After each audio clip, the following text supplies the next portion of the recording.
El olor a pierna de cerdo adobada y ponche de frutas llenaba la casa cuando mis 5 hijos entraron sin tocar, trayendo consigo el frío de la noche y una traición envuelta en papel de regalo.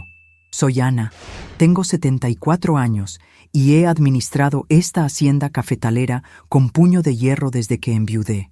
Ellos creen que mi silencio es senilidad, pero ignoran que el zorro pierde el pelo, mas no las mañas.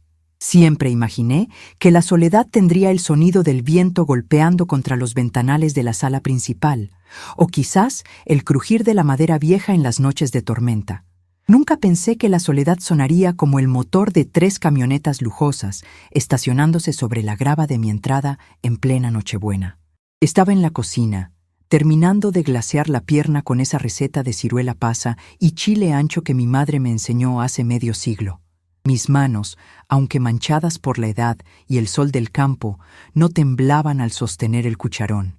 Me sentía fuerte, útil, lista para recibir a la tropa de nietos y nueras que, supuestamente, vendrían a celebrar el nacimiento del niño Dios.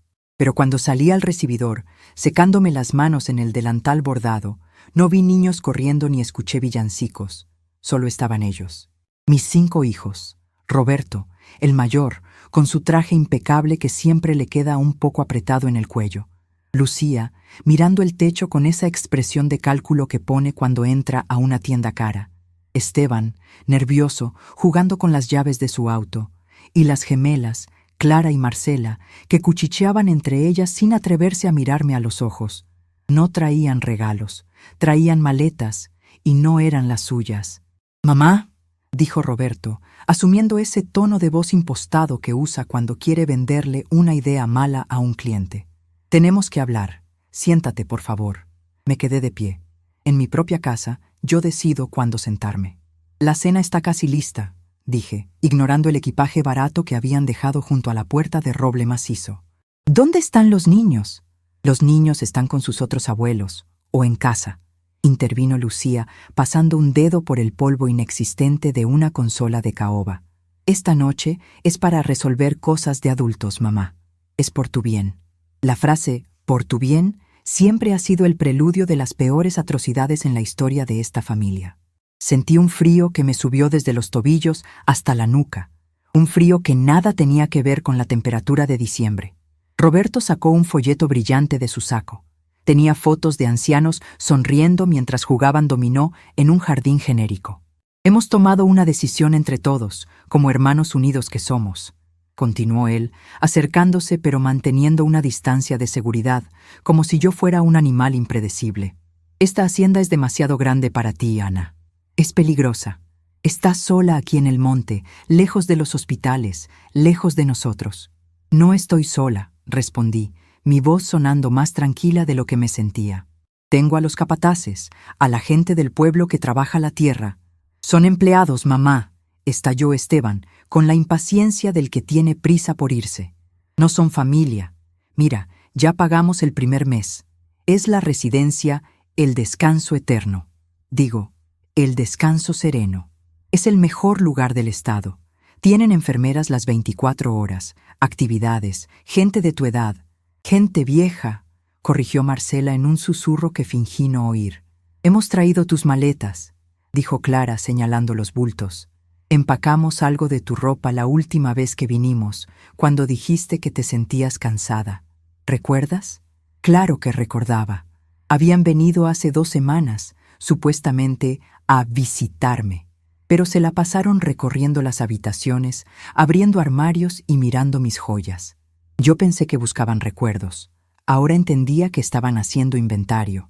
«¿Y la cena?», pregunté, sintiendo una curiosidad casi científica por ver hasta dónde llegaba su descaro. «La comeremos nosotros aquí mañana, mientras organizamos las cosas de la casa», dijo Roberto, y sus ojos se desviaron involuntariamente hacia el cuadro al óleo de mi difunto esposo que colgaba sobre la chimenea, y luego hacia las vitrinas con la platería. «Tú te irás ahora mismo con Esteban y Lucía. Es mejor así, mamá. Sin dramas. Mañana vendremos a verte a la residencia para desearte feliz Navidad». El plan era perfecto en sus mentes codiciosas. Sacarme de mi casa en Nochebuena, con la excusa de la seguridad, internarme esa misma noche para que no pudiera protestar, y volver al día siguiente, el día de Navidad, para repartirse el botín. Se quedarían con la hacienda La Candelaria, con sus 40 hectáreas de café de altura, con la casa colonial, con los muebles antiguos, con todo lo que mi esposo y yo construimos con sudor y lágrimas. Miré a mi alrededor. La sala estaba cálida, iluminada por las luces del árbol que yo misma había decorado con esferas de vidrio soplado que tenían más años que mis hijos. El olor a pino y a cera de abeja se mezclaba con el aroma de la comida que se desperdiciaría, o que peor aún, ellos devorarían celebrando su victoria sobre la vieja terca. Cualquier otra mujer se hubiera puesto a llorar. Hubiera gritado, les hubiera recordado las noches de fiebre que pasé junto a sus camas, las carreras universitarias pagadas con las cosechas de café, los préstamos que pedí para sus bodas, los caprichos que les cumplí. Hubiera suplicado clemencia apelando al espíritu navideño. Pero yo soy Ana, y mi nombre no es casualidad. Siempre he sabido curar los males de esta tierra, ya sean plagas en los cafetales o parásitos en la familia. ¿Está bien?, dije. El silencio que siguió a mis palabras fue absoluto. Roberto parpadeó, confundido por la falta de resistencia. Lucía dejó de manosear una estatuilla de porcelana. ¿Cómo dices?, preguntó Esteban. Digo que está bien. Tienen razón. Estoy vieja.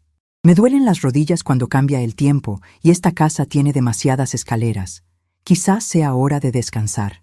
Vi cómo sus hombros se relajaban. Intercambiaron miradas de triunfo mal disimulado. Fue más fácil de lo que pensamos, decían sus ojos. Me subestimaban. Siempre me han subestimado. Creen que porque uso rebozo y paso los días en el jardín, mi cerebro se ha secado como una hoja de tabaco. No saben que quien sabe administrar una cosecha sabe cuándo podar las ramas podridas. Iré por mi abrigo y mi bolso, anuncié, dando media vuelta hacia la escalera. Te acompaño, mamá, se ofreció Clara, con esa falsa solicitud que me daba náuseas. No, mi voz sonó como un latigazo, y ella se detuvo en seco. Quiero despedirme de mi habitación sola. Concédanme al menos ese minuto de dignidad. Subí las escaleras de madera con paso firme, sintiendo sus miradas clavadas en mi espalda. Cada escalón era un recuerdo. Aquí se cayó Roberto y se rompió un diente. Allá se sentaba mi esposo a leer el periódico. Esta casa era mi piel, mi historia. Entré a mi habitación y cerré la puerta con suavidad. No encendí la luz principal, solo la lamparita de la mesa de noche. La habitación se veía extraña, despojada de su alma, aunque a simple vista parecía normal. Me acerqué a mi buró. No busqué fotos, ni rosarios, ni pañuelos bordados. Abrí el cajón secreto del fondo, ese que mi esposo me enseñó a usar hace 40 años. Saqué lo único que realmente me importaba en ese momento, el manojo de llaves maestras de hierro forjado. Eran llaves pesadas, antiguas, que abrían desde el portón principal hasta las bodegas de grano y la caja fuerte empotrada en la biblioteca. Las sopesé en mi mano. Eran frías y duras, como la decisión que había tomado semanas atrás, cuando escuché por casualidad una conversación telefónica de Roberto con un agente inmobiliario. Sí, la vieja no durará mucho aquí. El terreno vale millones para un hotel boutique, había dicho él. Ese día, algo en mi corazón de madre se rompió para siempre, y en su lugar nació una estratega militar. Me miré en el espejo de cuerpo entero. Vi a una mujer de cabello blanco recogido en un chongo impecable, con un vestido de lana gris y ojos oscuros que no mostraban ni una lágrima. No iba a llorar. Llorar es para quienes no tienen un plan. Yo tenía algo mejor que lágrimas. Tenía una escritura notarial firmada, sellada y ejecutada hace 3 días. Tomé mi bolso de mano, donde ya tenía guardados mis documentos personales y mi medicina para la presión. No necesitaba empacar nada más. Las maletas que ellos habían traído estaban llenas de ropa vieja que seguramente habían sacado de mi armario en su visita anterior para facilitarme la transición. Antes de salir, pasé la mano por la colcha de la cama matrimonial. Estaba fría. Hacía años que dormía sola, pero esta noche la soledad se sentía diferente. Se sentía poderosa. Era una soledad elegida, no impuesta. Bajé las escaleras. Ellos ya estaban en la puerta, ansiosos, con los abrigos puestos. Roberto miraba su reloj costoso. «Vamos, mamá», El tráfico se pondrá pesado. Ya estoy lista, dije bajando el último escalón. ¿No te llevas nada más?, preguntó Marcela, mirando mi bolso pequeño. ¿Algún recuerdo de papá? Sonreí. Una sonrisa pequeña, casi imperceptible. Llevo todo lo que es mío, respondí. Y era la verdad más grande que había dicho en años. Salimos a la noche helada. El aire olía a pino y a leña quemada. Mis hijos cerraron la puerta de la casa grande con un golpe seco. Roberto echó llave con su propio juego, uno que yo le había dado hace años para emergencias. Lo vi guardar esa llave en su bolsillo con una satisfacción propietaria que me revolvió el estómago. Mañana vendremos temprano a revisar, a ver qué hace falta para la casa y limpiar, dijo Lucía, subiéndose a su camioneta. Tú descansa en la residencia, mamá. Te lo mereces. Me subieron al asiento trasero del coche de Esteban. Nadie se sentó conmigo atrás. Me trataban como a un paquete frágil que se despacha por correo. Mientras el auto avanzaba por el camino de grava, alejándose de la hacienda, no volteé a mirar atrás. No necesitaba hacerlo. Sabía exactamente cómo se veía la casa. Majestuosa, imponente, silenciosa. La Candelaria. Mi vida entera. Mis hijos iban hablando en el asiento delantero sobre el precio del café en el mercado internacional y sobre cómo remodelarían la cocina para hacerla más moderna. Hablaban como si yo fuera sorda o invisible. Hablaban gastando un dinero que creían tener en la bolsa. Fue más fácil de lo que pensé, susurró Esteban a Roberto por el celular, pensando que el ruido del motor lo cubría. La vieja ya no coordina bien. Ni siquiera preguntó por la platería. Cerré los ojos y me acomodé en el asiento de cuero. Dejé que pensaran que dormía. Dejé que pensaran que habían ganado. Llegamos a la residencia, el descanso sereno, 1 hora después. Era un edificio limpio, estéril, que olía a desinfectante y a sopa hervida. Nada que ver con el olor a especias y campo de mi hogar. Una enfermera con cara de cansancio me recibió en la entrada. Mis hijos firmaron papeles apresuradamente, sin leer la letra pequeña. Me dieron besos rápidos en la mejilla, besos secos, vacíos. «Feliz Navidad, mamá», dijo Roberto, dándome una palmada en el hombro. «Mañana venimos. No te preocupes por la casa, está en buenas manos». «Lo sé», dije yo, apretando el bolso contra mi pecho, donde sentía el peso de las llaves de hierro. «Sé exactamente en qué manos está». Los vi irse, riendo, liberados de la carga. Se iban a celebrar su triunfo, a brindar con champán pensando en la herencia que mañana reclamarían. Imaginaban mi casa llena de tesoros esperando ser repartidos. Imaginaban las cuentas bancarias, los títulos de propiedad de la tierra, las joyas en la caja fuerte. La enfermera me guió hacia una habitación pequeña con una cama individual y una ventana que daba a un muro de ladrillo. «¿Quiere que le ayude a desempacar, señora Ana?», preguntó amablemente. «No, hija. No hace falta», respondí, sentándome en el borde de la cama. «No voy a estar aquí mucho tiempo». «Bueno, descanse. La cena de Navidad se sirve en media hora». Cuando se fue, me quedé sola. Saqué de mi bolso un pequeño teléfono celular antiguo, de esos que solo sirven para llamar y que mis hijos despreciaban por obsoleto. Marqué un número que sabía de memoria. «¿Bueno?», contestó una voz ronca al otro lado. «Don Anselmo, soy Ana». «Señora, feliz Navidad. ¿Pasó algo?» «No, Anselmo. Todo salió según lo planeado. Ya estoy en la residencia.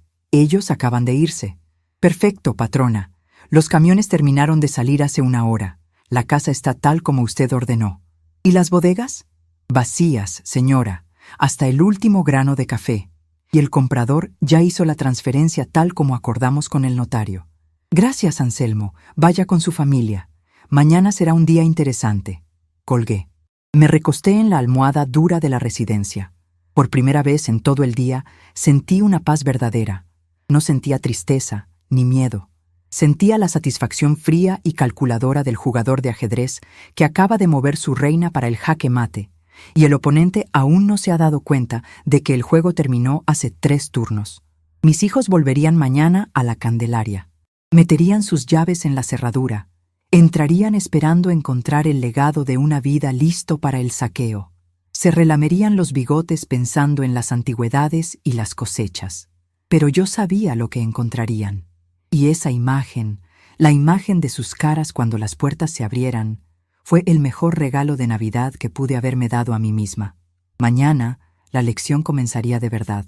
La luz de la mañana de Navidad no entró dorada y cálida como lo hacía en mi habitación de la hacienda, filtrándose entre las ramas de los cafetales y las cortinas de lino. Aquí, en la habitación 104 de la residencia El Descanso Sereno, la luz era blanca, fría y artificial, colándose por una persiana de plástico mal cerrada. Desperté antes de que sonara cualquier alarma. Mi reloj biológico, ajustado durante décadas al canto de los gallos y al inicio de la jornada laboral en el campo, no entiende de retiros forzados ni de días festivos. Me senté en la cama estrecha, con las sábanas de una tela áspera que olía a cloro industrial, y miré a mi alrededor. Un armario de aglomerado, una mesita de noche vacía y una silla de plástico. Eso era todo lo que mis hijos creían que yo merecía después de 50 años de trabajo. Me levanté y fui al baño. El espejo me devolvió la imagen de una mujer mayor. Sí, con las arrugas que la vida me ha tallado, pero en mis ojos no había la neblina de la confusión que ellos querían ver. Había una claridad afilada. Me lavé la cara con agua fría. No había jabón de avena y miel, solo un dispensador de líquido rosa con olor a chicle barato. «Feliz Navidad, Ana», me dije a mí misma en el espejo. Mi voz sonó firme. Salí al pasillo. El silencio era sepulcral, interrumpido solo por algún tosido lejano o el chirrido de un carrito de limpieza. Caminé hasta la sala común. Había un árbol de Navidad de plástico en una esquina, con adornos que parecían haber sobrevivido a 3 guerras, y una televisión encendida con el volumen bajo pasando dibujos animados. Me acerqué a un ventanal que daba al estacionamiento. No había nadie. Mis hijos estarían despertando ahora, quizás con resaca, quizás ansiosos. Se estarían preparando para ir a la Candelaria, frotándose las manos pensando en repartirse mis cosas. Regresé a la habitación y cerré la puerta con seguro. Era el momento de revisar mi verdadero inventario. No el de ropa vieja que ellos me empacaron, sino el que traía en mi bolso de cuero negro, ese que nunca solté. Me senté en la silla, saqué mi libreta de cuentas, una Moleskine vieja y gastada, y mi teléfono celular obsoleto. Encendí el aparato. Tenía 3 mensajes de texto de Anselmo, mi capataz de confianza, mi mano derecha, y probablemente el único hombre leal que quedaba en mi vida, además de mi difunto esposo. Mensaje 1, 0200 AM. El camión de la mudanza llegó seguro a la bodega rentada en la capital. Todo el mobiliario fino está guardado. Mensaje 2, 0315 AM. Las llaves de las trojes y la casa grande se quedaron puestas en la cocina, como usted dijo. No quedó ni un grano de café. Mensaje 3, 0600 AM. Que Dios la bendiga, patrona. Avise cuando quiera que pase por usted.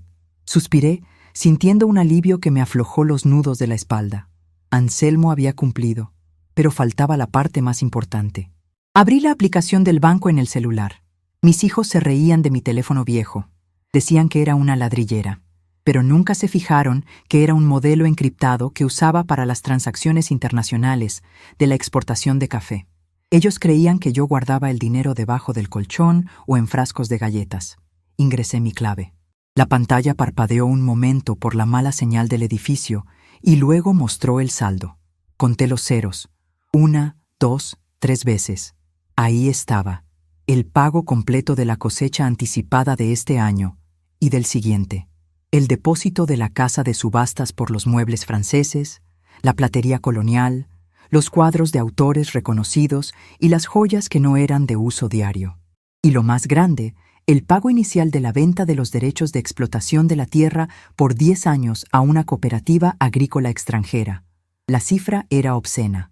Era suficiente para comprar este asilo entero, demolerlo y construir un hotel de lujo, y aún me sobraría para viajar por el mundo 3 veces. Mis hijos pensaban que heredarían una mina de oro. Lo que no sabían es que la mina ya había sido vaciada y el oro estaba aquí, digitalizado y seguro, bajo la huella dactilar de una anciana a la que consideraban senil. Cerré la aplicación y guardé el teléfono. Me sentí poderosa.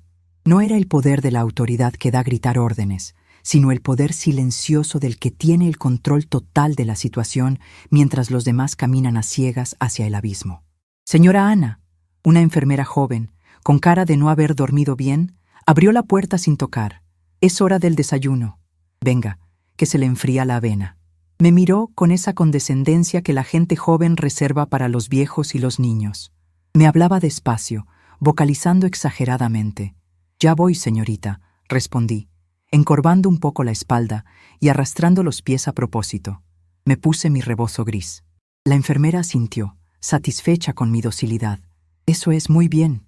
Hoy tenemos gelatina roja por ser Navidad. Qué rico, ¿verdad?» «Sí, qué rico», repetí, ocultando una sonrisa irónica. Si supiera que ayer cené pierna adobada y que puedo comprar su sueldo de un año con lo que traigo en la bolsa. Caminé hacia el comedor. Mientras comía aquella pasta insípida que llamaban avena, mi mente viajó hacia atrás, hacia el momento exacto en que decidí hacer esto. No fue una decisión de un día. Fue una gota que colmó el vaso, pero el vaso llevaba años llenándose. Recordé la Navidad de hace 3 años. Yo había tenido una gripe muy fuerte, casi neumonía. Estaba en cama, débil. Mis hijos vinieron, sí, pero no trajeron sopa, ni medicinas, ni consuelo. Roberto trajo a un abogado para que yo firmara un poder notarial, por si algo me pasaba. Lucía se probaba mis abrigos de piel frente a mi espejo mientras yo tosía. Esteban se quejaba de que el wifi de la hacienda era lento y no podía ver sus series. Ese día entendí que para ellos yo no era una madre. Era un activo fijo que se estaba depreciando. Era un obstáculo entre ellos y el dinero. Pero el golpe final fue la conversación que escuché hace un mes. Estaban en la terraza, creyendo que yo dormía la siesta. «La vieja ya no aguanta otro invierno», había dicho Roberto, fumando uno de esos puros caros que compra con mis tarjetas. «El mantenimiento de la hacienda es un robo. Si la vendemos por partes, sacamos el triple». «Pero mamá ama esta casa», dijo Clara, aunque su voz no sonaba muy convencida. «Mamá ya no sabe lo que ama», intervino Lucía con frialdad. «A veces me llama por el nombre de la tía. Está perdiendo la cabeza. Le haríamos un favor metiéndola en una residencia. Allí la cuidarán y nosotros podremos avanzar, avanzar». Esa fue la palabra. Querían avanzar sobre mi cadáver, o al menos sobre mi retiro forzado. Me dolió. Dios sabe que me dolió como si me hubieran arrancado un brazo. Lloré esa noche, en silencio, mordiendo la almohada para no despertar a los fantasmas de la casa. Pero al amanecer, el dolor se había convertido en algo más útil, en furia fría. Y la furia, cuando se mezcla con la inteligencia de una mujer de negocios, es un combustible peligroso. Decidí que si ellos querían avanzar, yo les enseñaría el camino. Si creían que estaba loca, les daría la locura más lúcida de sus vidas. Si querían la casa, se la dejaría, pero solo el cascarón. «¿Está rica la avena, abuela?», me preguntó un señor sentado frente a mí.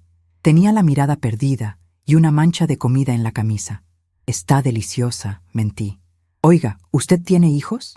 El señor sonrió, mostrando unos dientes postizos mal ajustados. «Sí, 3. Muy buenos. No han venido hoy. Deben estar ocupados, pero siempre dicen que vendrán mañana». Sentí un nudo en la garganta. «Mañana», la mentira piadosa que nos mantiene vivos en estos lugares. «Claro que sí», le dije, tocando su mano arrugada. «Seguro vienen mañana, pero los míos no vendrían mañana. Los míos irían hoy a la hacienda». Miré el reloj de pared del comedor. Eran las 10 de la mañana. Calculé el tiempo. Habrían salido de la ciudad a las 8. El tráfico en Navidad es ligero por la mañana. Debían estar a punto de llegar a la desviación del camino de tierra que lleva a la Candelaria. Cerré los ojos y visualicé la escena. Las 3 camionetas lujosas levantando polvo en el camino. Roberto al frente, sintiéndose el patrón, el nuevo dueño del valle. Lucía retocándose el maquillaje en el espejo retrovisor. Las gemelas planeando qué habitación se quedarían cada una. Esteban calculando cuánto podrían pedir por las hectáreas de cultivo. Llegarían al portón principal. Lo encontrarían abierto. «Qué descuido de la vieja», pensaría Roberto. «Los empleados ya no respetan nada». Entrarían al patio central, con su fuente de cantera que llevaba 100 años cantando con el agua. Estacionarían sus autos sobre la grava, justo donde ayer me subieron como ganado. Bajarían con sus cajas de regalos vacías, listos para llenarlas. Roberto sacaría esa llave que guardó con tanto orgullo. La metería en la cerradura de la puerta principal de roble tallado. Giraría. La puerta se abriría con un gemido de bisagras bien aceitadas. Y entonces, el eco, el sonido inconfundible de una casa vacía. No habría alfombras persas amortiguando sus pasos. No habría consolas de caoba en el recibidor. No habría cuadros de paisajes en las paredes, solo los rectángulos más claros en la pintura donde antes colgaban. Correrían a la sala, vacía, al comedor, vacío, a la cocina, desierta. Ni una olla de cobre, ni un cucharón, ni la pierna de cerdo que dejé a medio glasear. Esa me la comí yo anoche antes de que llegaran, y lo que sobró se lo di a los perros de los capataces. Subirían las escaleras corriendo, con el pánico empezando a trepar por sus gargantas. Entrarían a las habitaciones, camas deshechas, colchones desnudos o inexistentes, armarios abiertos y vacíos. Y finalmente, irían a la biblioteca. Roberto correría hacia el cuadro falso de la pared para abrir la caja fuerte. Encontraría la caja fuerte abierta. Adentro no habría dinero, ni joyas, ni escrituras. Solo habría un sobre color crema, de papel grueso, con mi letra impecable de maestra jubilada y hacendada, para mis hijos. Sonreí en el comedor del asilo, llevándome otra cucharada de gelatina roja a la boca. Sabía dulce, casi como la venganza. «Se la ve muy contenta hoy, señora Ana», dijo la enfermera al pasar recogiendo las bandejas. «¿Espera visita?» «No, hija», respondí, limpiándome la boca con la servilleta de papel.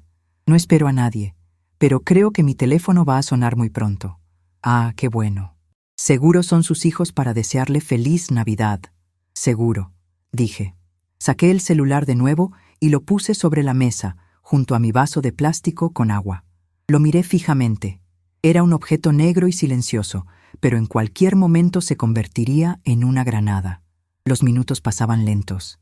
Tic-tac. El reloj de pared avanzaba. 10:15, 10:30. Imaginé a Lucía gritando. Imaginé a Esteban golpeando la pared. Imaginé a Roberto, pálido, tratando de entender cómo una anciana, senil, había logrado vaciar una mansión de 1000 metros cuadrados en una noche. No sabían que Anselmo y sus hijos, junto con 20 peones de confianza que me quieren más que a su propia sangre, habían trabajado desde la madrugada anterior, sacando todo por la parte trasera, mientras yo los distraía con mi supuesta fragilidad. Mis hijos olvidaron una regla básica del campo. Nunca subestimes a quien siembra tu comida, y nunca, jamás, traiciones a quien conoce los túneles de la tierra. De repente, el celular vibró sobre la mesa de formica. El zumbido hizo que el señor de enfrente diera un respingo. La pantalla se iluminó. Nombre: Roberto, hijo mayor. Lo dejé sonar una vez, 2 veces, 3 veces. La enfermera me miró desde la otra punta del salón. «Señora, su teléfono. Conteste.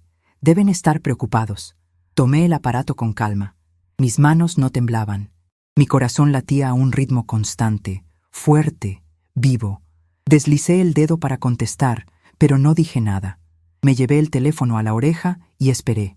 Quería escuchar su respiración. Quería escuchar el sonido de su derrota. «¡Mamá!». El grito de Roberto fue tan fuerte que tuve que apartar el auricular un poco. «Mamá, ¿dónde estás? ¿Qué significa esto? La casa está vacía. No hay nada. Nos han robado. Llama a la policía ahora mismo, mamá. Te robaron todo». Escuché a Lucía llorando de fondo, gritando algo sobre sus joyas. Escuché a Esteban maldiciendo. Era una sinfonía de caos. Respiré hondo, llenando mis pulmones con el aire estéril del asilo, que de pronto me pareció el aire más puro de la libertad. «Nadie me ha robado nada, Roberto», dije con una voz tan gélida que sentí cómo se escarchaba el teléfono. «Feliz Navidad. Espero que les guste mi regalo». «¿De qué hablas?», balbuceó él, y pude notar el miedo filtrándose en su arrogancia. «¿Qué regalo? Aquí no hay nada, solo hay polvo». «Exacto», respondí. «Les regalé lo mismo que ustedes me dieron anoche, la nada. Y ahora, hijo mío, te sugiero que leas la carta que dejé en la caja fuerte antes de que se te ocurra gritarme de nuevo». Colgué. Apagué el teléfono. Miré a la enfermera, que me observaba con curiosidad. «¿Todo bien, señora Ana?», preguntó. Parecía una llamada intensa. Me levanté de la silla, erguida, sintiendo que había rejuvenecido 10 años en 10 segundos. Me acomodé el rebozo con elegancia, como si fuera una estola de armiño. Todo excelente, señorita, le dije, caminando hacia la salida del comedor con paso firme. Solo estaba poniendo la basura en su lugar. Ahora, si me disculpa, tengo que ir a mi habitación. Tengo que planear mi siguiente viaje. Mientras caminaba por el pasillo, supe que esto apenas comenzaba. Había detonado la bomba, sí, pero ahora venía la onda expansiva, y yo estaba lista para surfearla, porque Ana, la dueña de la Candelaria, había vuelto, y esta vez no venía a servir la cena. Colgué el teléfono y sentí cómo el silencio volvía a llenar el comedor, pero esta vez no era un silencio vacío. Era el silencio que precede a la tormenta, ese momento en el campo, cuando los pájaros dejan de cantar y el viento se detiene justo antes de que el cielo se rompa en rayos. Mis dedos tamborilearon sobre la mesa de formica. 1, 2, 3. El señor de la avena me miraba con la boca abierta, la cuchara a medio camino. ¿Malas noticias, vecina?, preguntó. Al contrario, don Gregorio, respondí poniéndome de pie. Son las noticias que he esperado escuchar durante años. Caminé hacia mi habitación con una calma que no sentía en las rodillas, pero que obligué a mi espalda a proyectar. Cerré la puerta y puse el cerrojo. No por miedo, sino por estrategia. Necesitaba 5 minutos. Saqué de mi bolso la tarjeta del licenciado Vidales, un hombre que había sido amigo de mi esposo y que, a diferencia de mis hijos, entendía el valor de la lealtad y el peso de una firma. Marqué su número personal. Contestó al segundo timbrazo, a pesar de ser Navidad. ¿Ana? Ya se dieron cuenta, Alfonso. Acaban de entrar a la casa. ¿Cómo reaccionaron? Como hienas a las que les robaron la carroña, dije, mirando por la ventana hacia el estacionamiento. Roberto gritaba como si lo estuvieran desollando. Van a venir para acá. Calcula que llegarán en 40 minutos si no se matan en la carretera. Todo está blindado, Ana. El acta notarial de tu plena facultades mentales, fechada hace 3 días, con 2 peritos psiquiátricos independientes. Los contratos de compraventa de los muebles y la maquinaria, el fideicomiso. No pueden tocarte, lo sé, pero van a intentar asustarme, van a intentar sacarme de aquí para llevarme a casa y obligarme a firmar lo que sea. No salgas de la residencia, Ana. Estás segura ahí. Es un lugar público con testigos. Si intentan llevarte a la fuerza, es secuestro. No te preocupes, Alfonso. De aquí no me mueven ni con grúa. Esta residencia barata es ahora mi fortaleza. Colgué. Me senté en la orilla de la cama y alisé mi falda. Cerré los ojos y visualicé el tablero de ajedrez. Ellos eran peones furiosos. Yo era la reina, inmóvil, esperando que cometieran el error fatal. El tiempo pasó lento. Escuchaba el zumbido de la calefacción y los villancicos lejanos en la televisión de la sala común. 45 minutos exactos después, escuché el derrape de llantas en la entrada. No necesité mirar. Conocía el sonido de la arrogancia de mis hijos hasta en la forma de frenar. Se escucharon voces alteradas en la recepción. La voz chillona de Lucía, los gritos graves de Roberto exigiendo ver a la directora, el tono amenazante de Esteban. «Queremos ver a nuestra madre, ahora mismo. Señor, por favor, es Navidad, hay residentes descansando». La voz de la enfermera temblaba. «Me importa un comino su descanso. Dígame dónde está la habitación 104». Sonreí. Había llegado el momento. Me levanté, tomé mi bolso, mi escudo, y abrí la puerta de mi habitación justo cuando ellos doblaban la esquina del pasillo. La imagen era digna de una pintura tragicómica. Roberto tenía la corbata deshecha y la cara roja, sudorosa. Lucía traía el rímel corrido, como si hubiera llorado lágrimas negras. Esteban venía detrás, con los puños cerrados, y las gemelas parecían asustadas, mirando a todos lados como si esperaran que la policía saltara de los armarios de limpieza. Al verme, se detuvieron en seco. Yo estaba parada en el umbral, tranquila, con las manos cruzadas al frente. «Mamá», empezó Roberto, respirando agitadamente. Dio un paso hacia mí, invadiendo mi espacio personal. «Buenos días, hijos», dije con voz suave. «¿Ya se aburrieron de la hacienda tan rápido? Pensé que pasarían allá todo el día haciendo el inventario». La palabra inventario fue como una bofetada. Roberto se puso morado. «¿Qué hiciste, vieja loca?», gritó, olvidando cualquier pretensión de respeto. «La casa está vacía. No hay nada. Te robaron todo».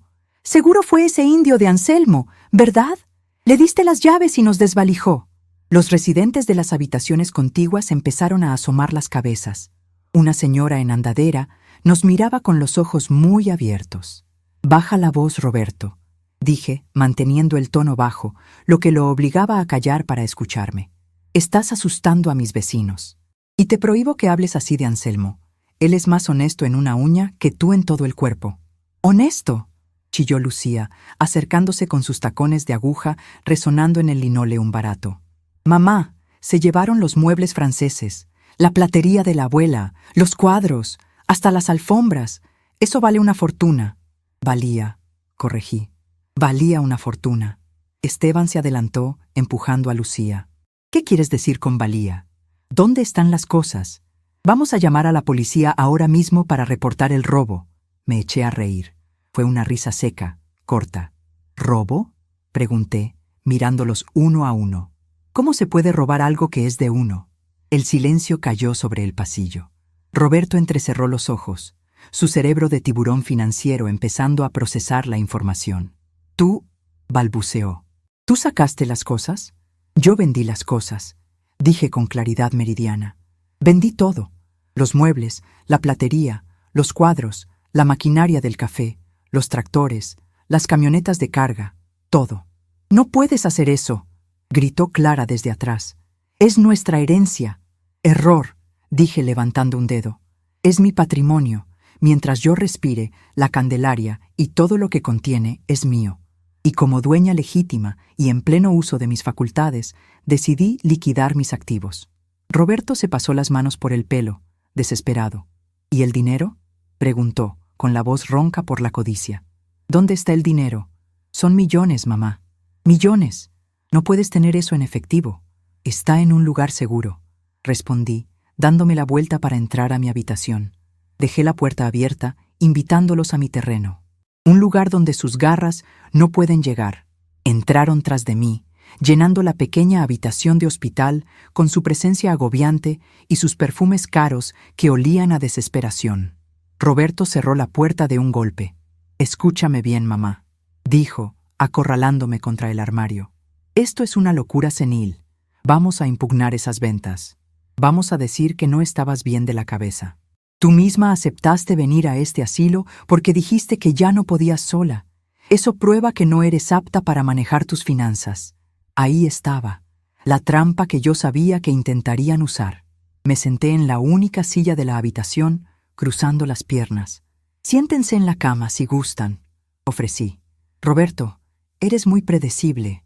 Si alegas que estoy loca para anular las ventas, entonces mi firma en el ingreso a esta residencia también es inválida, lo que significa que me tienen aquí contra mi voluntad, lo cual es un delito. Pero si mi firma para entrar aquí es válida, entonces mi firma para vender mis muebles también lo es». Roberto abrió la boca y la volvió a cerrar. Se dio cuenta de que estaba en un callejón sin salida legal. «Además», continué, sacando de mi bolso una copia doblada del acta notarial que Alfonso me había entregado, «el licenciado Vidales vino hace 3 días a la hacienda. Trajo a 2 médicos. Certificaron mi salud mental antes de que firmara cualquier contrato de venta. Aquí está la copia». Le lancé el papel. Aleteó hasta caer en sus pies. Roberto lo recogió y lo leyó con avidez, sus ojos moviéndose rápidos sobre las líneas legales. Su cara palideció. Esto está blindado», susurró. Lo planeaste todo. Desde el día que te escuché decir que querías vender mi casa para hacer un hotel», confirmé. «¿Creíste que no me enteraría? ¿Creíste que soy sorda?». Lucía se dejó caer en la cama, sollozando. «Pero mamá, el dinero. Tenemos deudas. Roberto debe al banco. Esteban apostó en negocios que fallaron. Contábamos con eso». «Lo sé», dije sin piedad. «Sé que están quebrados. Sé que han vivido por encima de sus posibilidades, esperando que yo me muriera para tapar sus agujeros. Pero tengo noticias para ustedes. Voy a vivir muchos años más. Y voy a vivir bien. Vámonos», dijo Esteban de repente, agarrándome del brazo. «Vámonos a la casa. Vamos a arreglar esto allá. Tienes que decirnos dónde está el dinero o a quién se lo diste. No te puedes quedar aquí». Me solté de su agarre con un movimiento brusco que lo sorprendió. «No me toques». Le grité con una autoridad que no había usado desde que eran niños. Yo no voy a ningún lado. Ustedes me trajeron aquí. Ustedes pagaron el mes por adelantado. Ustedes dijeron que este era el mejor lugar para mí. Pues bien, tenían razón. Aquí estoy segura. Aquí tengo enfermeras. Aquí no tengo que ver sus caras de decepción cada vez que me despierto viva por la mañana. Mamá, por favor, suplicó Marcela, intentando la táctica de la lástima. Es Navidad, no nos hagas esto. Yo no les hice nada, respondí, suavizando un poco la voz, pero solo para que el golpe final doliera más. Yo solo me aseguré mi retiro. Ustedes querían la casa, ¿no? La casa está ahí, las paredes, el techo, el suelo. Es suya, disfrútenla. Pero el alma de esa casa, el sudor de su padre, el valor de 50 años de trabajo, eso me lo llevé conmigo. Roberto arrugó el papel notarial en su puño. Me miró con un odio puro, sin filtros. Ya no veía a su madre, veía a un socio comercial que lo había estafado. No vas a ver ni un centavo de nosotros, amenazó. Te vas a pudrir en este asilo de mala muerte. Hijo, sonreí, y fue una sonrisa genuina. Tengo suficiente dinero en mi cuenta para comprar este asilo y convertirlo en un spa si se me antoja. No necesito sus centavos. Nunca los necesité. Ustedes eran los que necesitaban los míos. Hubo un silencio largo, pesado. Se dieron cuenta de que habían perdido.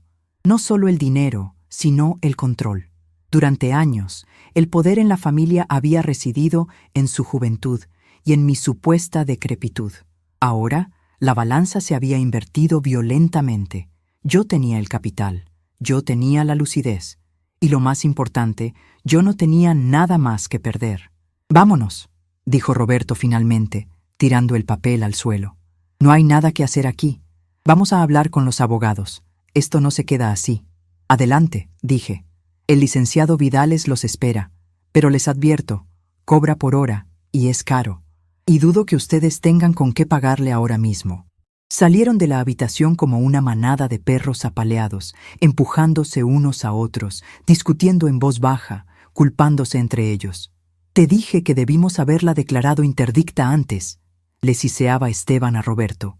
«Cállate, imbécil», respondía el otro. Me quedé de pie en medio de la habitación hasta que sus voces se perdieron en el pasillo y escuché de nuevo el motor de las camionetas arrancando afuera. Se iban a una casa vacía, fría, sin comida, sin muebles, sin promesas de riqueza. Me acerqué a la ventana y levanté un poco la persiana de plástico. Vi cómo los 3 vehículos salían del estacionamiento a toda velocidad, levantando polvo. Suspiré, sintiendo cómo la adrenalina empezaba a bajar, dejándome un cansancio profundo en los huesos. Me senté en la cama y recogí el papel arrugado que Roberto había tirado. Lo alicé con cuidado sobre mis rodillas. Era mi escudo, mi declaración de independencia. Pero el juego no había terminado. Esto había sido solo la apertura. Ahora vendría el contraataque. Intentarían impugnar, intentarían difamarme, intentarían todo lo legal e ilegal para congelar mis cuentas. No sabían que el dinero ya no estaba en el país. No sabían que mi siguiente movimiento no era defensivo, sino constructivo. Miré mi teléfono. Tenía un mensaje nuevo. No era de Anselmo. Era de un número desconocido con LADA internacional. «Estimada doña Ana, la transferencia a la fundación ha sido recibida. Estamos listos para comenzar el proyecto del orfanato en cuanto usted dé la orden». Una lágrima solitaria rodó por mi mejilla. No de tristeza, sino de emoción. Mis hijos querían herencia. Pues bien, habría una herencia. Pero no sería para pagar sus deudas de juego ni sus lujos vacíos. Sería para niños que, a diferencia de ellos, sabrían valorar un techo y un plato de comida caliente. Me limpié la cara y salí al pasillo. La enfermera joven me miraba con preocupación desde el mostrador. «¿Está bien, señora Ana?» Sus hijos parecían muy alterados. «Están bien, hija», dije caminando hacia ella. «Solo vinieron a recibir su lección de Navidad. Por cierto, ¿a qué hora sirven la comida? De repente me ha dado un hambre voraz». La enfermera sonrió, aliviada. «En media hora. Hoy hay pavo, aunque no es como el de casa». «No importa», dije. «Hoy cualquier cosa me sabrá a gloria». Mientras caminaba hacia el jardín para tomar un poco de sol antes de comer, Supe que la guerra sería larga. Mis hijos volverían con abogados, con mentiras, con manipulación emocional. Pero yo tenía algo que ellos no tenían: paciencia, recursos y, por primera vez en mi vida, un propósito que era solo mío. Me senté en un banco de madera bajo un árbol seco. El viento frío me golpeó la cara, pero yo sentía calor por dentro. Saqué mi libreta de cuentas y taché la línea que decía Etapa 1, Revelación. Debajo, escrito con mi letra firme, estaba el siguiente paso: Etapa 2, la siembra. Mis hijos creían que me habían enterrado en este asilo. No sabían que yo era semilla. Pasaron 3 días desde aquella Navidad que mis hijos recordarán como el día del juicio final. 3 días en los que mi teléfono no dejó de sonar, vibrando sobre la mesita de noche de la residencia como un insecto moribundo. No contesté ninguna llamada. Dejé que el silencio hiciera su trabajo. Dejé que la angustia macerara sus intenciones como se macera la fruta para el licor. Hoy, sin embargo, la situación cambió de color. No vinieron solos. Estaba en el pequeño jardín del asilo, sentada en una banca de hierro bajo la sombra de un tabachín pelón por el invierno, tejiendo una bufanda que no necesitaba, solo para mantener los dedos ágiles. Los vi llegar desde la entrada principal. Esta vez no traían camionetas de lujo. Llegaron en un solo auto, el sedán de la empresa de Roberto, y venían acompañados por un hombre bajo, calvo y con un maletín de cuero sintético que gritaba «Abogado de segunda», a kilómetros de distancia. Roberto caminaba al frente, pero ya no tenía el porte del primogénito dueño del mundo. Tenía ojeras oscuras, la camisa arrugada y una ansiedad en las manos que me recordaba a cuando rompió mi jarrón favorito a los 7 años. Lucía y Esteban venían detrás, cabizbajos, mirando al suelo como si buscaran monedas perdidas. Las gemelas no vinieron. Supuse que la vergüenza o el miedo las habían dejado en casa. «Ahí está», señaló Roberto, y el abogado asintió, secándose el sudor de la frente con un pañuelo sucio. Me mantuve quieta, contando los puntos de mi tejido. 1, 2, derecho, revés. «Madre», dijo Roberto al llegar frente a mí. Su voz sonaba ronca, quebrada. «Tenemos que hablar. Ya no es una petición». Levanté la vista despacio, acomodándome los lentes que colgaban de una cadena dorada sobre mi pecho. «Buenos días, licenciado», saludé al extraño, ignorando olímpicamente a mi hijo. «Soy Ana. Supongo que viene a cobrar algo, porque mis hijos tienen la mala costumbre de deberle a todo el mundo». El abogado carraspeó, incómodo. «Señora Ana, soy el licenciado Gamboa. Sus hijos me han contratado para mediar en esta penosa situación familiar y legal». «¿Penosa?», solté una risita corta. «Yo estoy de maravilla, licenciado. Tengo techo, comida y enfermeras. Los que parecen estar sufriendo son ellos». Roberto dio un paso adelante, perdiendo la paciencia. «Deja el teatro, mamá». Fuimos al banco. Intentamos congelar las cuentas de la hacienda alegando manejo sospechoso. ¿Y sabes qué nos dijeron? «Que no hay cuentas, que las cerraste todas». «Por supuesto que las cerré», respondí con calma, dejando las agujas de tejer sobre mi regazo. ¿Qué clase de administradora dejaría cuentas abiertas vinculadas a una propiedad que ya no le pertenece? «El dinero», intervino Esteban, con los ojos inyectados en sangre.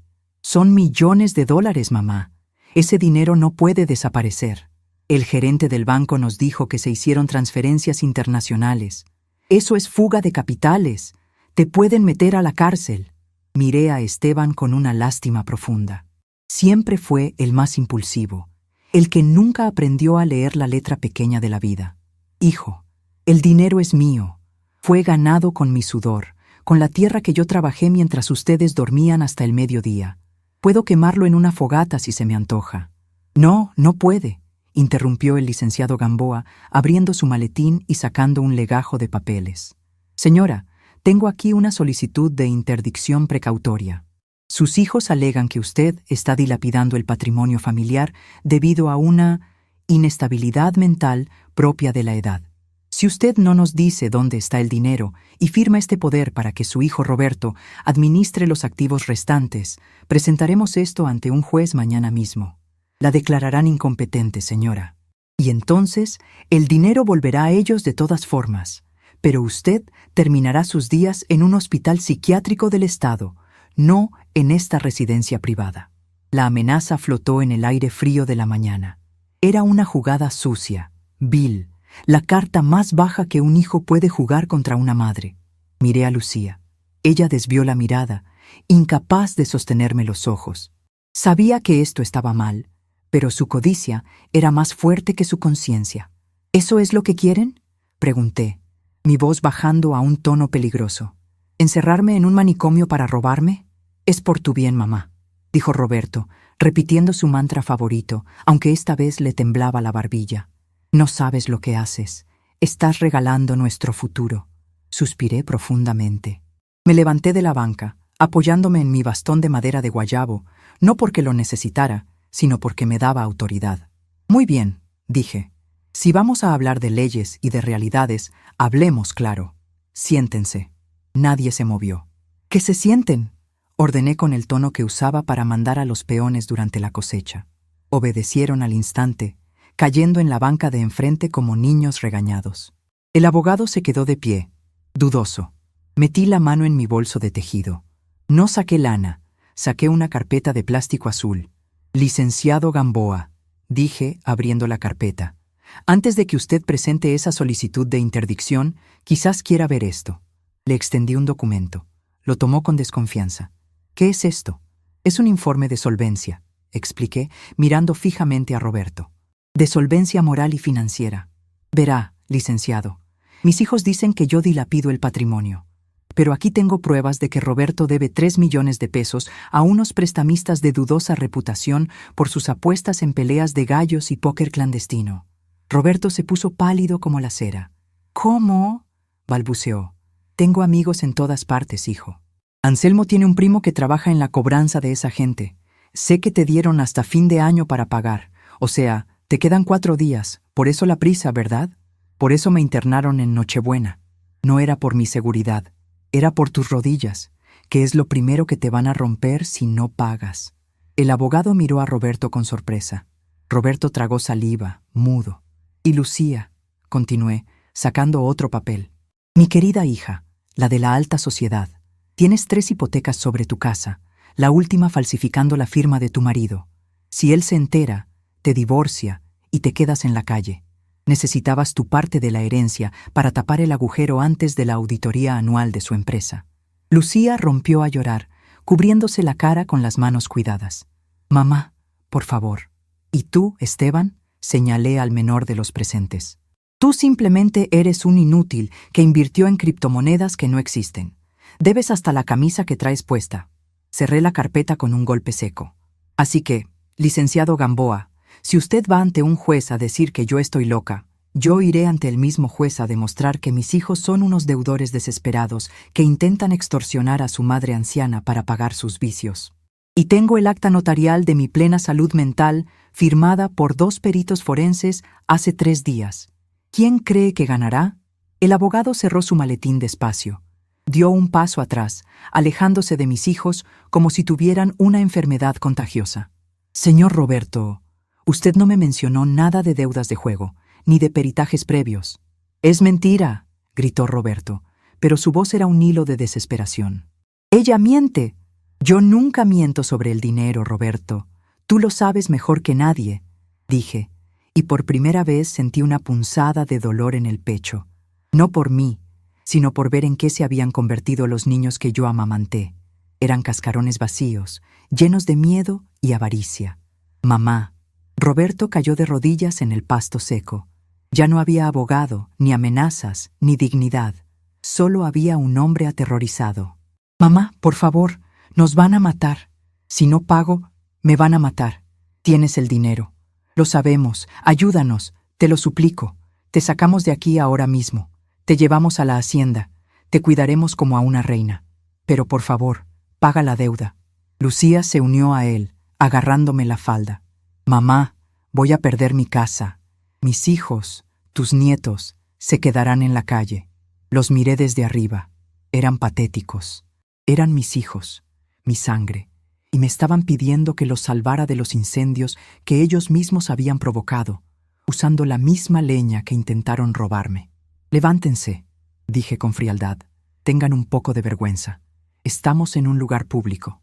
Se pusieron de pie, sorbiendo los mocos, mirándome con esa esperanza ciega de los niños que creen que mamá siempre arreglará todo. Tienen razón en una cosa, dije, alisando mi rebozo.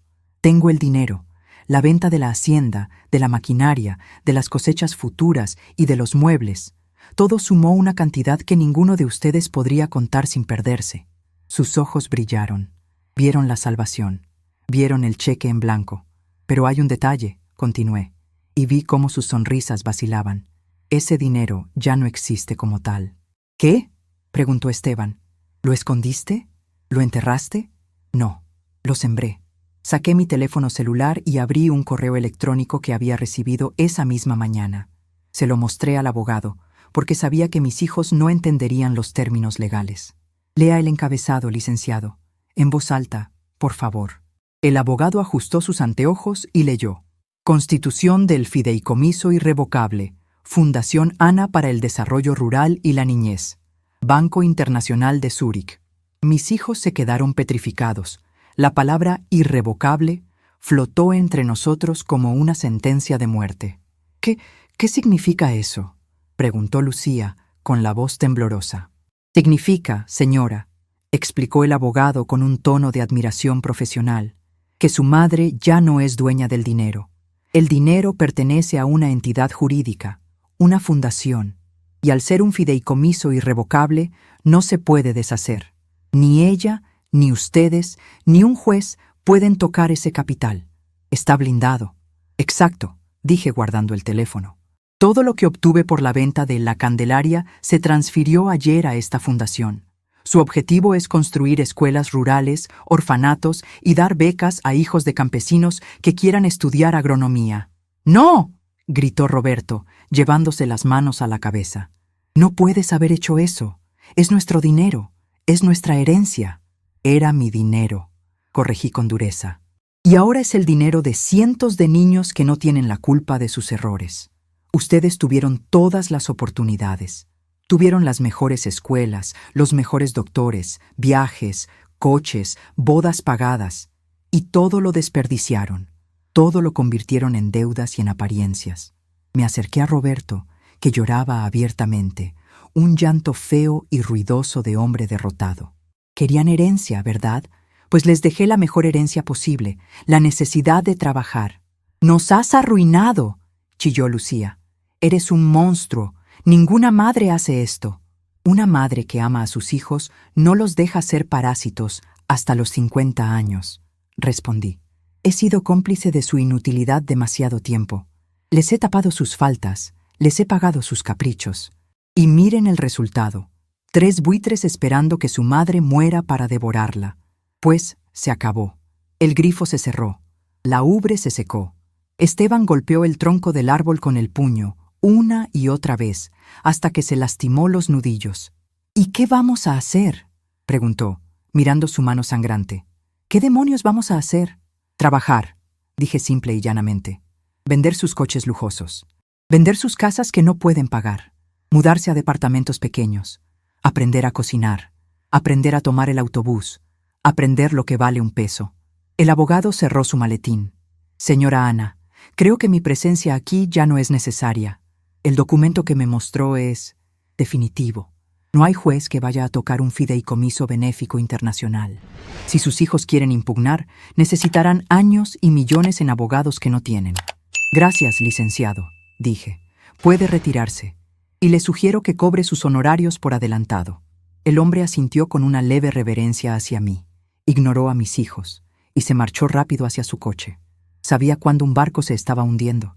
Me quedé sola con ellos. El silencio era pesado, cargado de rencor y de miedo. ¿De verdad nos vas a dejar caer?, preguntó Roberto mirándome con ojos de perro apaleado. ¿Vas a dejar que me rompan las piernas? Lo miré a los ojos. Esos ojos que yo vi abrirse por primera vez hace 48 años.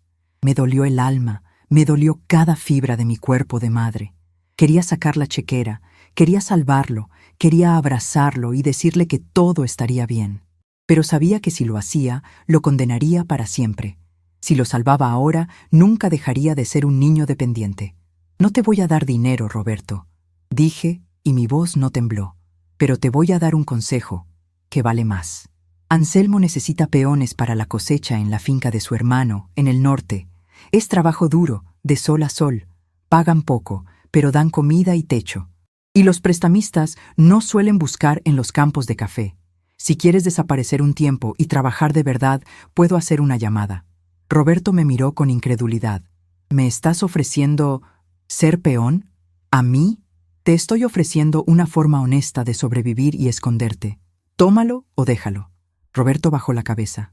Sabía que no tenía opción. Su orgullo estaba muerto. Ahora solo quedaba el instinto de supervivencia. Llámalo, susurró. Miré a Lucía y a Esteban. Para ustedes no tengo ofertas de trabajo, pero tengo una advertencia. Si vuelven a poner un pie en esta residencia para gritarme o exigirme algo, llamaré a la policía y les mostraré la carpeta azul. ¿Entendido? Asintieron, derrotados, destruidos. Ahora márchense, dije, volviendo a sentarme en mi banca y tomando mis agujas de tejer. Es la hora de mi terapia ocupacional y no quiero llegar tarde. Los vi arrastrarse hacia el coche de Roberto. Caminaban encorvados, como si llevaran el peso del mundo sobre los hombros. Y en cierto modo, así era. Llevaban el peso de la realidad, esa que yo les había evitado durante décadas. Cuando el coche arrancó y desapareció por el portón, solté el aire que había estado conteniendo. Mis manos empezaron a temblar ligeramente. No era fácil. Dios sabe que no era fácil ver a los hijos sufrir. Pero a veces, la cirugía más dolorosa es la única que salva la vida. Señora Ana, la voz de la enfermera me sacó de mis pensamientos. Traía una bandeja con jugo de naranja. ¿Todo bien? Parecía una reunión intensa. Tomé el vaso con gratitud. Todo excelente, hija. Solo estaba podando las ramas secas para que el árbol pueda volver a crecer. Qué bueno. Oiga, tiene una llamada en la recepción. Es del extranjero. Dicen que es de la fundación. Sonreí. La tristeza se disipó, reemplazada por la adrenalina del futuro. Voy enseguida, dije, poniéndome de pie con energía renovada. Mis hijos creían que mi vida había terminado en este asilo. No sabían que apenas estaba empezando mi segunda juventud. Caminé hacia el edificio principal, dejando atrás el jardín, la banca y la imagen de mis hijos derrotados. Ya no miraba al pasado. Mis ojos estaban puestos en los planos de una escuela que pronto se levantaría sobre la tierra roja, lejos, muy lejos de aquí. Pero antes de irme, tenía que hacer una última cosa, una última jugada maestra para asegurarme de que la lección quedara grabada a fuego en sus memorias. Me detuve en la puerta de cristal de la entrada y miré mi reflejo. «Prepárate, Ana», me dije, «porque ahora viene la parte divertida. Mañana no estaría aquí para el desayuno. Mañana mi cama estaría vacía, igual que la casa de la hacienda. Y cuando volvieran, porque sabía que volverían a intentar manipularme, solo encontrarían una nota y un boleto de avión usado. La verdadera transformación estaba por comenzar. El aire aquí huele diferente. No huele a encierro, ni a desinfectante, ni a la lavanda artificial que usan en los asilos para disfrazar el olor a vejez. Aquí, en la Sierra de Chiapas, el aire huele a tierra mojada, a flor de café recién abierta y a esperanza. Han pasado 6 meses desde que dejé mi habitación en la residencia, el descanso sereno, y aunque mis rodillas siguen quejándose con la humedad, mi espíritu corre como una muchacha de 20 años. Estoy de pie en la terraza de mi nueva casa. No es una mansión como La Candelaria. Es una casa de adobe y teja, sencilla, de una sola planta, con corredores amplios donde corre el viento. No hay muebles franceses ni platería que limpiar. Hay sillas de mimbre tejidas por artesanos locales, mesas de madera robusta que aguantan el trabajo duro y estantes llenos de libros y cuadernos de contabilidad. Desde aquí veo el valle. No veo mis antiguas 40 hectáreas, veo 200. Pero estas no son mías para enriquecerme. Son el corazón de la cooperativa Semilla Nueva, el proyecto que nació de la venta de mi vida anterior. Abajo, en la explanada, veo a los albañiles terminando el techo de la escuela primaria. Escucho los gritos de los niños que juegan fútbol con una pelota de plástico, niños que antes tenían que caminar 3 horas para aprender a leer y que ahora tendrán las aulas a 10 minutos de sus casas. Me ajusto el sombrero de paja. Ya no uso mis trajes de sastre ni los abrigos de lana fina. Llevo pantalones de mezclilla, una camisa blanca de algodón y mis botas de trabajo. La gente del pueblo no me llama Doña Ana con miedo, como lo hacían los antiguos peones. Me dicen la maestra, y ese título vale más que cualquier cuenta bancaria. Mis hijos creían que me enviaban a morir en vida, a sentarme frente a un televisor a esperar el final. No sabían que me estaban dando el empujón final para cumplir el sueño que mi esposo y yo tuvimos de jóvenes, antes de que el dinero y la comodidad nos distrajeran. Devolverle a la tierra lo que la tierra nos dio. Suena mi teléfono. Es un modelo nuevo, inteligente, que tuve que comprar para manejar las videollamadas con los inversores suizos. Pero la llamada no es de un banquero, es de Anselmo. «Buenos días, patrona», dice su voz leal al otro lado. «Buenos días, Anselmo. ¿Cómo va todo por el norte?» «Bien, maestra. La cosecha allá va saliendo, pero le llamo para darle el reporte mensual de los becarios». Sonrío mientras me siento en la mecedora. Los becarios son mis hijos. Esa fue la condición que les puse a través del licenciado Vidales cuando vinieron a suplicar ayuda hace 4 meses, cuando el agua ya les llegaba al cuello. No les di dinero, les di oportunidades, pero desde abajo. «Cuéntame», digo, tomando un sorbo de café negro, de mi propia cosecha. «Pues mire, el Roberto, al principio lloraba mucho. Las manos se le llenaron de ampollas la primera semana. Se quejaba del sol, de la comida, de los mosquitos, pero ayer lo vi cargando 2 sacos de café al hombro sin chistar. Ya no tiene esa panza de patrón. Está flaco, quemado por el sol, pero se ve más hombre, si me permite decirlo. Ya pagó la mitad de su deuda con el sudor de su frente y lo que usted le asignó del fondo de emergencia para sus acreedores, condicionado a su trabajo. Cierro los ojos y visualizo a mi primogénito, el que se creía dueño del mundo, doblando la espalda bajo el sol. Me duele, claro que me duele, pero es el dolor necesario de cuando se acomoda un hueso roto.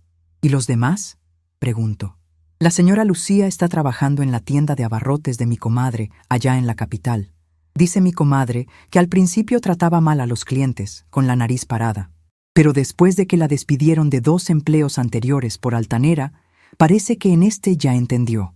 Ahora saluda, cobra bien y hasta ayuda a trapear al cierre. Vendió sus joyas, patrona. Con eso liquidó una de las hipotecas. Ahora vive en un departamento de interés social con las gemelas. ¿Y las niñas?, pregunto por mis nietas. Están yendo a escuela pública. Dicen que ya no tienen el celular de moda, pero que están sacando buenas calificaciones. Parece que la falta de lujos les despertó el cerebro. ¿Y Esteban? Anselmo hace una pausa.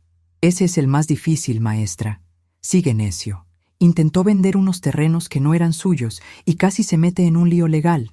Pero cuando vio que nadie iba a sacarlo de la cárcel, se puso a trabajar de chofer en una aplicación. Dice que es humillante, pero al menos come. Suspiro. No todos los árboles dan fruto al mismo tiempo. Algunos tardan más. Gracias, Anselmo. Sigue vigilándolos. Que no les falte comida ni techo, pero ni un peso para lujos. Si se enferman, cúralos. Si tienen hambre, aliméntalos. Pero si piden dinero prestado, diles que el banco de doña Ana cerró para siempre. Entendido, patrona. Por cierto, Roberto preguntó por usted.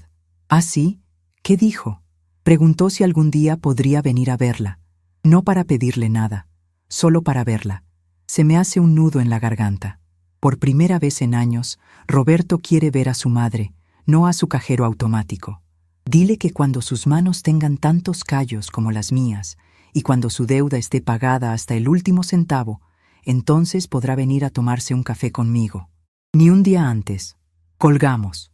Me quedo mirando el teléfono un momento.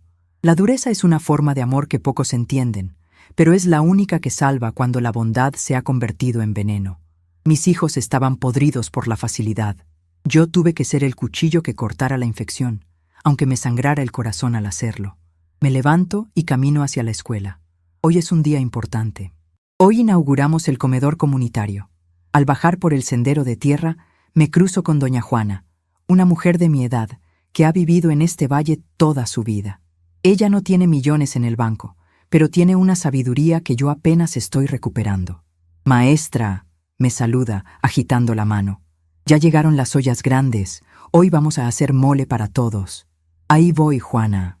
Guárdame un lugar para picar cebolla, le grito de vuelta. Llego a la construcción. El bullicio es hermoso. Hay vida. Hay propósito.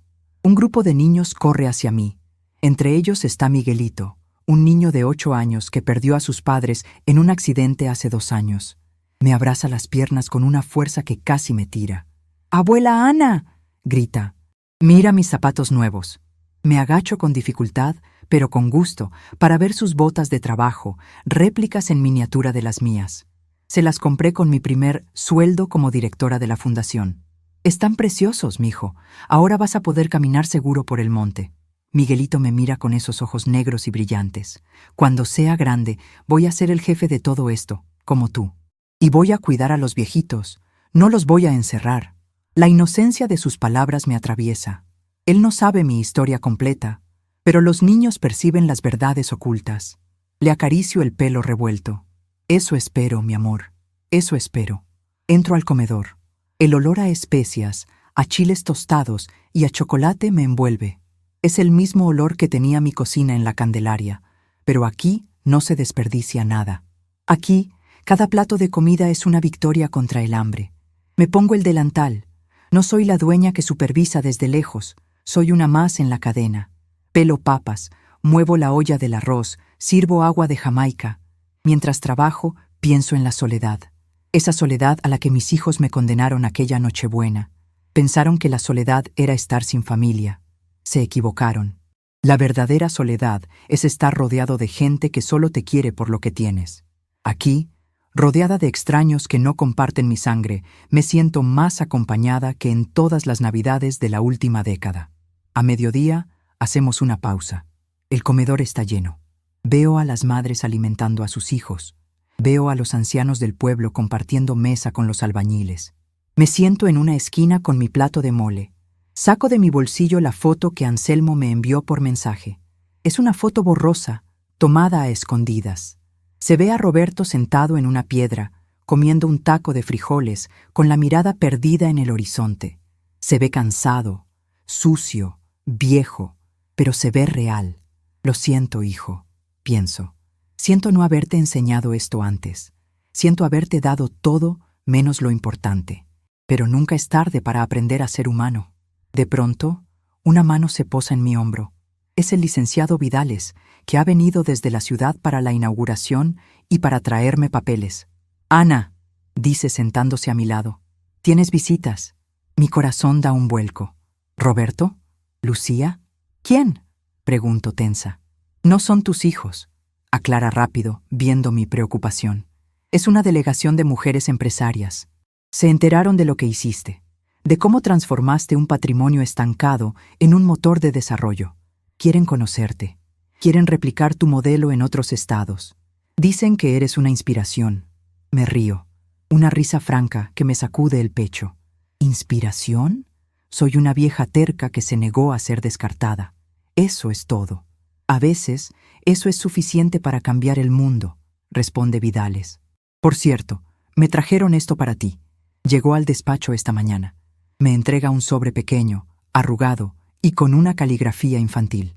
No, no es infantil. Es la letra de alguien que está aprendiendo a escribir de nuevo, o de alguien que escribe con las manos lastimadas. Abro el sobre. Es una hoja de cuaderno arrancada. «Mamá, no sé si leas esto. Anselmo me dijo que estás bien. Solo quería decirte que el café sabe diferente cuando uno lo cosecha. Nunca supe lo que pesaba un costal. Nunca supe lo que costaba un peso. Te odié mucho esa Navidad. Te odié cuando vendiste la casa. Pero anoche, durmiendo en el catre de la barraca, soñé con papá. Y no me miraba con decepción, como siempre imaginé. Me sonreía. No te pido dinero, solo te pido que no te mueras todavía. Aguántame un poco más. Quiero que cuando nos volvamos a ver, no veas al parásito que criaste, sino al hombre que estoy intentando ser. Gracias por la lección, aunque duela como el infierno. Roberto». Una lágrima cae sobre el papel, manchando la tinta barata. Es la primera lágrima que derramo desde que empezó toda esta locura. Pero no es de tristeza, es de alivio. La cirugía funcionó. El paciente está reaccionando.